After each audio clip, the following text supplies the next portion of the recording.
உலகத்தில் இஸ்லாம் இரண்டே இரண்டு பெருநாள்களை கொண்டாடுகிறது. அந்த பெருநாள் ஒன்று பக்ரீத், இன்னொன்று ரம்ஜான். ஒரு கிறிஸ்துவ மதம் இருக்கிறது என்று வைத்துக் கொள்ளுங்கள். இயேசுநாதரின் பிறந்த தினத்தை கொண்டாடுகிறார்கள். கிருஷ்ண ஜெயந்தி கிருஷ்ண பரமாத்மா பிறந்த தினம் என்று சொல்லப்படுவதாக சொல்லி நம்பி விளையாடுகிறார்கள். ராமன் பிறந்த தினத்தை ராமநவமியாக கொண்டாடுகிறார்கள். புத்தர் பிறந்த தினத்தை புத்த பூர்ணிமா என்று கொண்டாடுகிறார்கள்.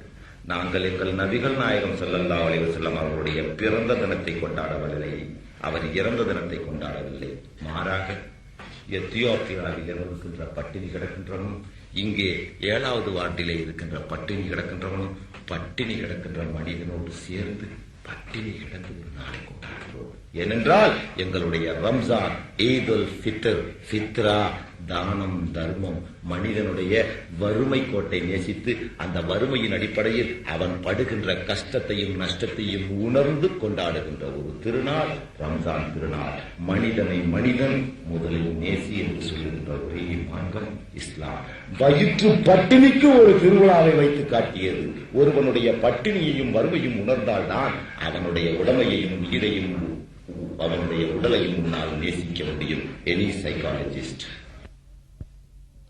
பங்கு போட்டுக் கொள்கிற ஒரு ஜாதி இருக்கிறது என்றால் அது இஸ்லாமிய ஜாதி மட்டுமே. அதற்காகத்தான் எங்களுடைய ரமலான் திருநாள் பணக்காரன் முதல் பிச்சைக்காரன் வரைக்கும் பட்டினியை பகிர்ந்து கொள்கிறோம். பட்டினி என்பது பழனி பாபாவின் சொந்த சொத்தல்ல, பலருக்கும் சொந்தமானது.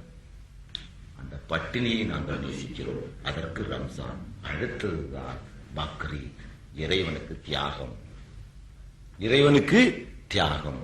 முதலில் மனிதனை நேசி, அப்பொழுதுதான் உனக்கு இறைவனை நேசிக்க தெரியும் என்று சொல்லுகின்ற மார்க்கம் தான் சகோதரர்களே, இன்ஸ்பெக்டர்களே, ஜிஎஸ்பிகளே, டிஐஜிகளே, இஸ்லாம். First learn how to love a man. Let man become man, then we will think about man becoming God. Such a great religion, such a great discipline, you have had a great opportunity and you have lost a golden opportunity. You must be an unlucky man. I feel sorry for you. You have not understood what is Islam.